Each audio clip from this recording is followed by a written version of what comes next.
November is the most disagreeable month in the whole year, said Margaret, standing at the window one dull afternoon, looking out at the frost-bitten garden.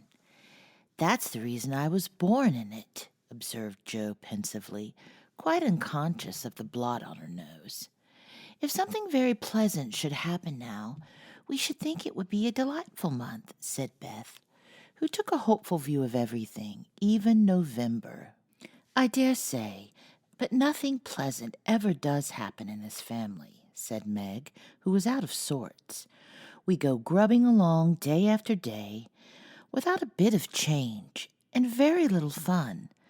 We might as well be in a treadmill. My patience, how blue we are, cried Jo. I don't much wonder, poor dear, for you see other girls have splendid times, while you grind year in, year out. Oh, I don't wish I could manage things for you as I do for my heroines. You're pretty enough and good enough already, so I'd have some rich relation leave you a fortune unexpectedly. Then you'd dash out as an heiress, scorn everyone who has slighted you, go abroad, and come home my lady something, in a blaze of splendor and elegance. People don't have fortunes left them in that style nowadays. Men have to work and women marry for money. It's a dreadfully unjust world, said Meg bitterly. Jo and I are going to make the fortunes for you all.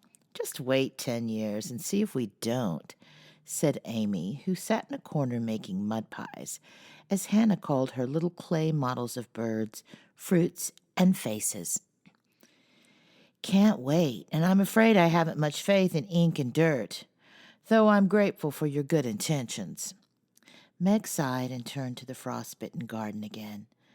Jo groaned and leaned both elbows on the table in a despondent attitude, but Amy spatted away energetically, and Beth, who sat at the other window, said smiling, Two pleasant things are going to happen right away.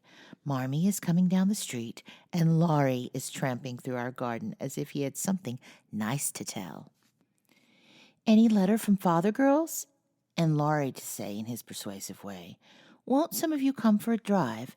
I've been working away at mathematics till my head is in the muddle, and I'm going to freshen my wits by a brisk turn. It's a dull day, but the air isn't bad. And I'm going to take Brooke home, so it'll be gay outside if it isn't. Come, Jo, you and Beth will go, won't you? Of course we will. Much obliged, but I'm busy, said Meg, and she whisked out her work basket, for she had agreed with her mother that it was best, for her at least, not to drive too often with the young gentleman. We three will be ready in a minute, cried Amy, running away to wash her hands. Can I do anything for you, Madame Mother? Asked Laurie, leaning over Mrs. March's chair, with the affectionate look and tone he always gave her. No, thank you, except call at the office, if you'll be so kind, dear. It's our day for a letter, and the postman hasn't been. Father is as regular as the sun, but there's some delay on the way, perhaps. A sharp ring interrupted her, and a minute after Hannah came in with a letter. It's one of them horrid telegraph things, Mum, she said, handing it as if she was afraid it would explode and do some damage. At the word telegraph, Mrs. March snatched it, read the 2 lines it contained, and dropped back into her chair as white as if the little paper had sent a bullet to her heart. Laurie dashed downstairs for water, while Meg and Hannah supported her, and Jo read aloud in a frightened voice. Mrs. March, your husband is very ill. Come at once. S. Hale, Blank Hospital, Washington. How still the room was as they listened breathlessly. How strangely the day had darkened outside, and how suddenly the whole world seemed to change. As the girls gathered about their mother, feeling as if all the happiness and support of their lives was about to be taken from them. Mrs. March was herself again directly, read the message over, and stretched out her arms to her daughters, saying in a tone they never forgot, I shall go at once, but it may be too late. Oh, children, children, help me to bear it. For several minutes there was nothing but the sound of sobbing in the room, mingled with broken words of comfort, tender assurances of help, and hopeful whispers that died away in tears. Poor Hannah was the first to recover, and with unconscious wisdom she set all the rest a good example, for with her, work was panacea for most afflictions. "The Lord keep the dear man. I won't waste no time a-crying. But get your things ready right away, Mum," she said heartily as she wiped her face on her apron, gave her mistress a warm shake of the hand with her own hard one, and went away to work like three women in one. "She's right. There's no time for tears now. Be calm, girls, and let me think." They tried to be calm, poor things, as their mother sat up, looking pale but steady, and put away her grief to think and plan for them. "Where's Laurie?" she asked presently, when she had collected her thoughts and decided on the first duties to be done. "Here, ma'am. Oh, let me do something," cried the boy, hurrying from the next room, whither he had withdrawn, feeling that their first sorrow was too sacred for even his friendly eyes to see. "Send a telegram saying I will come at once. The next train goes early in the morning. I'll take that." "What else? The horses are ready. I can go anywhere, do anything," he said, looking ready to fly to the ends of the earth. "Leave a note at Aunt March's. Joe, give me that pen and paper." Tearing off the blank side of one of her newly copied pages, Joe drew the table before her mother, well knowing that money for the long, sad journey must be borrowed, and feeling as if she could do anything to add to the little sum for her father. "Now go, dear, but don't kill yourself driving at a desperate pace. There's no need of that." Mrs. March's warning was evidently thrown away, for 5 minutes later Laurie tore by the window on his own fleet horse, riding as if for his life. "Joe, run to the rooms and tell Mrs. King that I can't come. On the way, get these things. I'll put them down. They'll be needed, and I must go prepared for nursing. Hospital stores are not always good. Beth, go and ask Mr. Lawrence for a couple of bottles of old wine. I'm not too proud to beg for father. He shall have the best of everything. Amy, tell Hannah to get down the black trunk. And Meg, come and help me find my things, for I'm half bewildered." Writing, thinking, and directing all at once might well bewilder the poor lady, and Meg begged her to sit quietly in her room for a little while and let them work. Everyone scattered like leaves before a gust of wind, and the quiet, happy household was broken up as suddenly as if the paper had been an evil spell. Mr. Lawrence came hurrying back with Beth, bringing every comfort the kind old gentleman could think of for the invalid, and friendliest promises of protection for the girls during the mother's absence, which comforted her very much. There was nothing he didn't offer, from his own dressing gown to himself as escort, but the last was impossible. Mrs. March would not hear of the old gentleman's undertaking the long journey, yet an expression of relief was visible when he spoke of it, for anxiety ill fits one for traveling. He saw the look, knit heavy his eyebrows, rubbed his hands, and marched abruptly away, saying he'd be back directly. No one had had time to think of him again until, as Meg ran through the entry, with a pair of rubbers in one hand and a cup of tea in the other, she came suddenly upon Mr. Brooke. "I'm very sorry to hear of this, Miss March," he said, in the kind, quiet tone which sounded very pleasantly to her perturbed spirit. "I came to offer myself as escort to your mother. Mr. Lawrence has commissions for me in Washington, and it will give me real satisfaction to be of service to her there." Down dropped the rubbers, and the tea was very near following, as Meg put out her hand, with a face so full of gratitude that Mr. Brooke would have felt repaid for a much greater sacrifice than the trifling one of time and comfort which he was about to take. "How kind you all are! Mother will accept, I'm sure, and it will be such a relief to know that she has someone to take care of her. Thank you very, very much." Meg spoke earnestly and forgot herself entirely till something in the brown eyes looked down at her, made her remember the cooling tea, and lead the way into the parlor, saying she would call her mother. Everything was arranged by the time Laurie returned with a note from Aunt March, enclosing the desired sum and the few lines repeating what she had often said before, that she had always told them it was absurd for March to go into the army, always predicted that no good would come of it, and she hoped they would take her advice the next time. Mrs. March put the note in the fire, the money in her purse, and went on with her preparations, with her lips folded tightly in a way which Joe would have understood if she had been there. The short afternoon wore away. All other errands were done, and Meg and her mother busy at some necessary needlework, while Beth and Amy got tea, and Hannah finished her ironing, with what she called a slap and a bang, but still Joe did not come. They began to get anxious, and Laurie went off to find her, for no one knew what freak Joe might take into her head. He missed her, however, and she came walking in with a very queer expression of countenance, for there was a mixture of fun and fear, satisfaction and regret in it, which puzzled the family as much as did the roll of bills she laid before her mother, saying with a little choke in her voice, "That's my contribution toward making Father comfortable and bringing him home." "My dear, where did you get it? $25? Joe, I hope you haven't done anything rash." No, it's mine, honestly.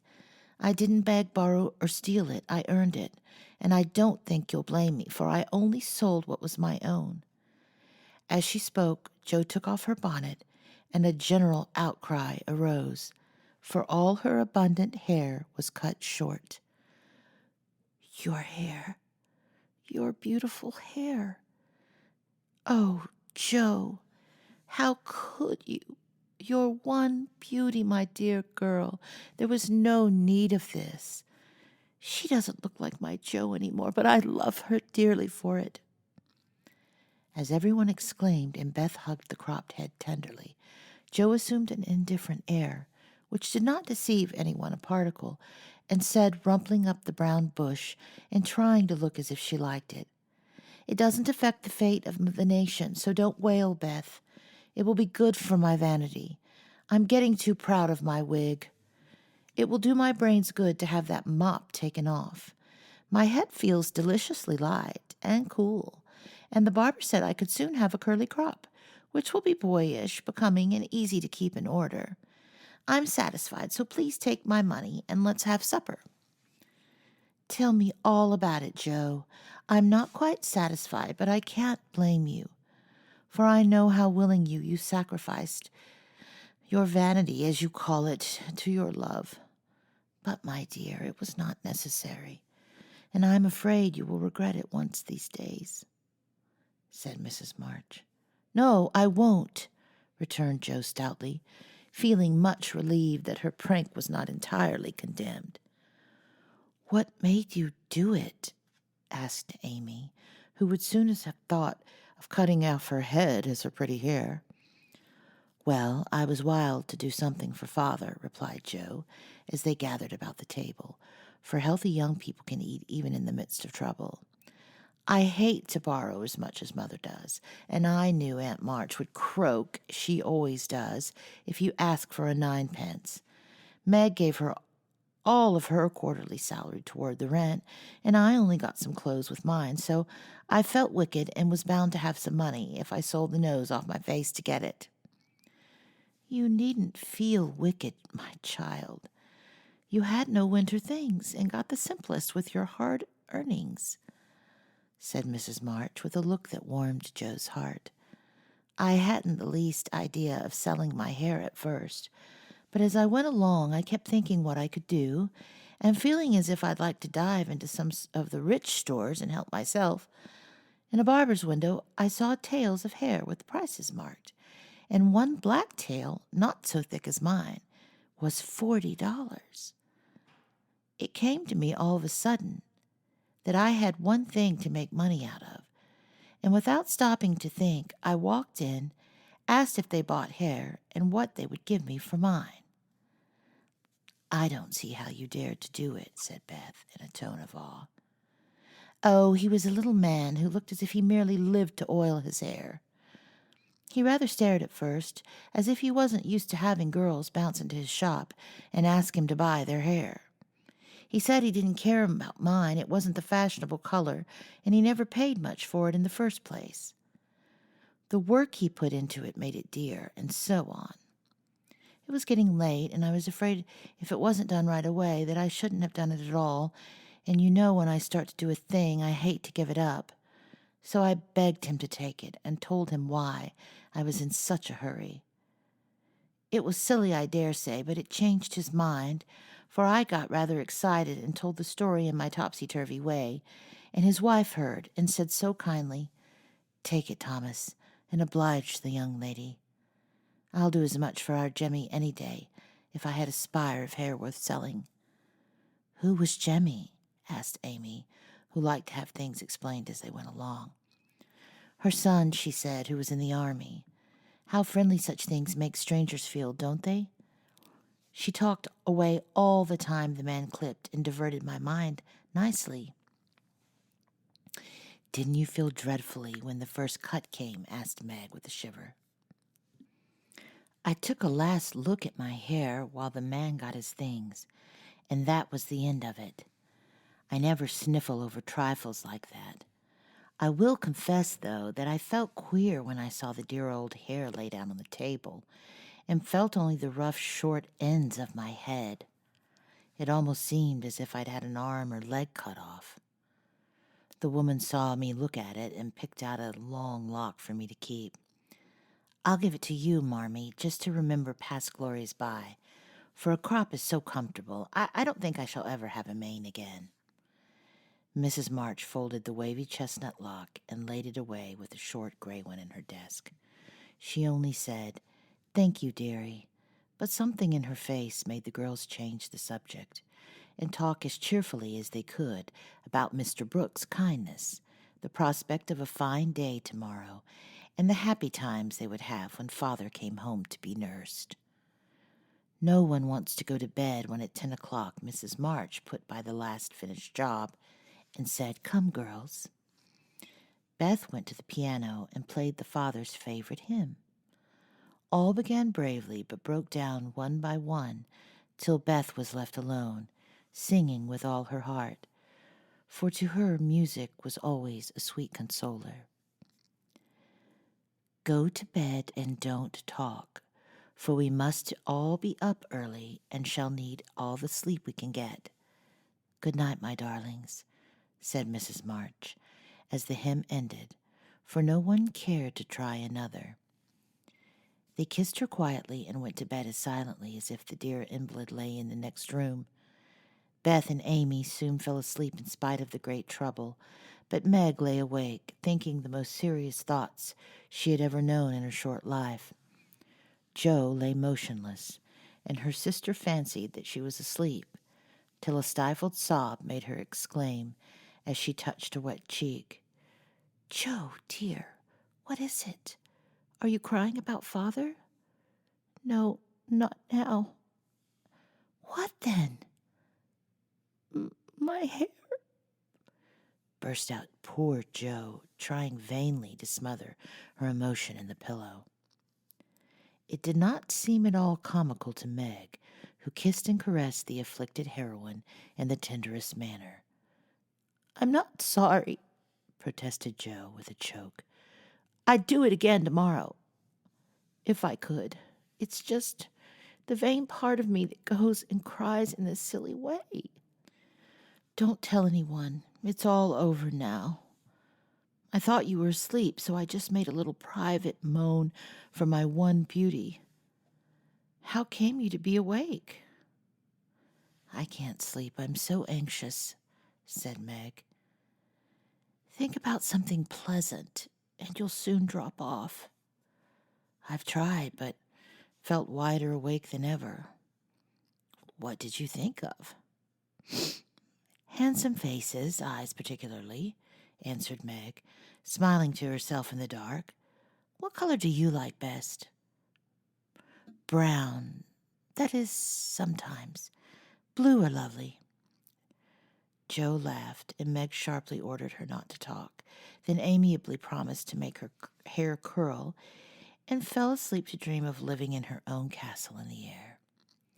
The clocks were striking midnight, and the rooms were very still, as a figure glided quietly from bed to bed, smoothing a coverlet here, setting a pillow there, and pausing to look long and tenderly at each unconscious face, to kiss each lips that mutely blessed, and to pray the fervent prayers which only mothers utter. As she lifted the curtain to look out into the dreary night, the moon broke suddenly from behind the clouds and shone upon her like a bright, benign face, which seemed to whisper in silence, "Be comforted, dear soul. There is always light behind the clouds." Chapter 16. In the cold gray dawn, the sisters lit their lamp and read their chapter with an earnestness never felt before. For now the shadow of real trouble had come. The little books were full of help and comfort, and as they dressed, they agreed to say goodbye cheerfully and hopefully and send their mother on her anxious journey, unsaddened by tears or complaints from them. Everything seemed very strange when they went down, so dim and still outside, so full of light and bustle within. Breakfast at that early hour seemed odd, and even Hannah's familiar face looked unnatural as she flew about her kitchen with her nightcap on. The big trunk stood ready in the hall. Mother's cloak and bonnet lay on the sofa, and Mother herself sat trying to eat, but looking so pale and worn with sleeplessness and anxiety that the girls found it very hard to keep their resolution. Meg's eyes kept filling in spite of herself. Jo was obliged to hide her face in the kitchen roller more than once, and the little girls wore a grave, troubled expression, as if sorrow were a new experience for them. Nobody talked much, but as the time drew very near and they sat waiting for the carriage, Mrs. March said to the girls, who were all busied about her, one folding her shawl, another smoothing out the strings of her bonnet, a third putting on her overshoes, and a fourth fastening up her travel bag, "Children, I leave you to Hannah's care and Mr. Lawrence's protection. Hannah is faithfulness itself, and our good neighbor will guard you as if you were his own. I have no fears for you, yet I'm anxious that you should take this trouble rightly. Don't grieve and fret when I'm gone, or think that you can be idle and comfort yourselves by being idle and trying to forget. Go on with your work as usual, for work is a blessed solace. Hope and keep busy, and whatever happens, remember that you can never be fatherless. Yes, Mother. Meg, dear, be prudent to watch over your sisters. Consult Hannah, and in any perplexity, go to Mr. Lawrence. Be patient, Jo. Don't get despondent or do rash things. Write to me often and be my brave girl, ready to help and cheer all. Beth, comfort yourself with your music and be faithful to the little home duties. And you, Amy, help all you can. Be obedient and keep happy, safe at home." "We will, Mother, we will." The rattle of an approaching carriage made them all start and listen. That was the hard minute, but the girls stood it well. No one cried, no one ran away, or uttered a lamentation, though their hearts were very heavy as they sent loving messages to Father, remembering as they spoke that it might be too late to deliver them. They kissed their mother quietly, clung about her tenderly, and tried to wave their hands cheerfully when she drove away. Laurie and his grandfather came over to see her off, and Mr. Brooke looked so strong and sensible and kind that the girls christened him Mr. Great Heart on the spot. "Goodbye, my darlings. God bless and keep us all," whispered Mrs. March, as she kissed one dear little face after the other and hurried into the carriage. As she rolled away, the sun came out, and looking back, she saw it shining on the group at the gate like a good omen. They saw it also, and smiled and waved their hands, and the last thing she beheld as she turned the corner was the 4 bright faces, and behind them, like a bodyguard, old Mr. Lawrence, faithful Hannah, and devoted Laurie. "How kind everyone is to us," she said, turning to find fresh proof of it in the respectful sympathy of the young man's face. "I don't see how they can help it," returned Mr. Brooke, laughing so infectiously that Mrs. March could not help smiling. And so the journey began with the good omens of sunshine, smiles, and cheerful words. "I feel as if there has been an earthquake," said Joe, as their neighbors went home to breakfast, leaving them to rest and refresh themselves. "It seems as if half the house was gone," added Meg forlornly. Beth opened her lips to say something, but could only point to the pile of nicely mended hose which lay on Mother's table, showing that even in her last hurried moments she had thought and worked for them. It was a little thing, but it went straight to their hearts, and in spite of their brave resolutions, they all broke down and cried bitterly. Hannah wisely allowed them to relieve their feelings, and when the shower showed signs of clearing up, she came to the rescue, armed with a coffee pot. "Now, my dear young ladies, remember what your ma said, and don't fret. Come and have a cup of coffee all around, and then we'll fall to work and be a credit to the family." Coffee was a treat, and Hannah showed great tact in making it that morning. No one could resist her persuasive nods or the fragrant invitation issuing from the nose of the coffee pot. They drew up to the table, exchanged their handkerchiefs for napkins, and in 10 minutes were all right again.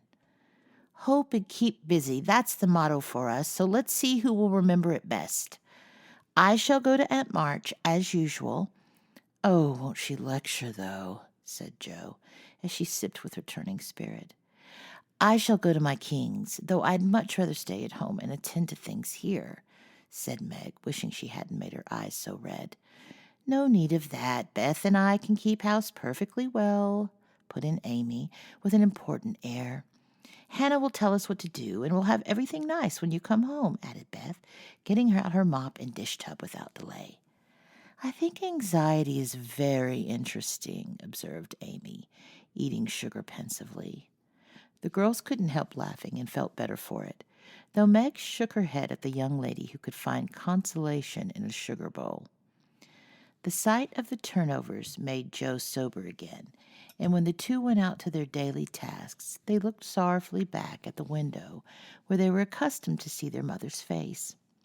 It was gone, but Beth had remembered the little household ceremony, and there she was, nodding away at them like a rosy-faced mandarin. "That's so like my Beth," said Joe, waving her hat with a grateful face. "Goodbye, Maggie. I hope the Kings won't strain today. Don't fret about Father, dear," she added as they parted. "And I hope Aunt March won't croak.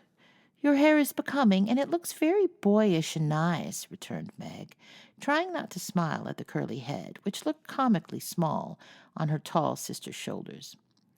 "That's my only comfort," and touching her hat a la Laurie, away went Joe, feeling like a shorn sheep on a wintry day. News from their father comforted the girls very much, for though dangerously ill, the presence of the best and tenderest of nurses had already done him good. Mr. Brooks sent a bulletin every day, and as the head of the family, Meg insisted on reading the dispatches, which grew more cheerful as the week passed. At first, everyone was eager to write, and plump envelopes were carefully poked into the letter-box by one or other of the sisters, who felt rather important with their Washington correspondence.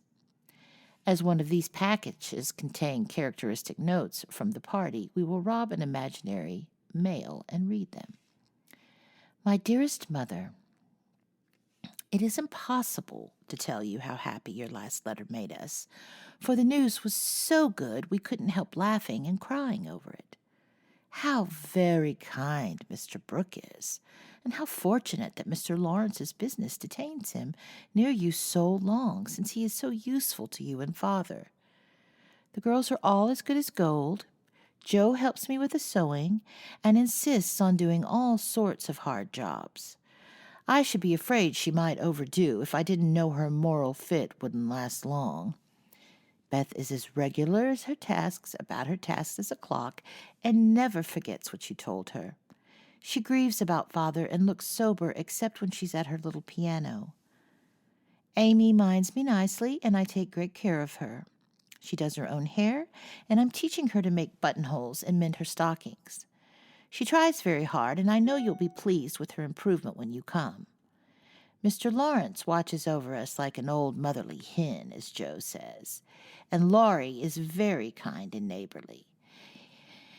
He and Joe keep us merry, for we get pretty blue sometimes and feel like orphans with you so far away.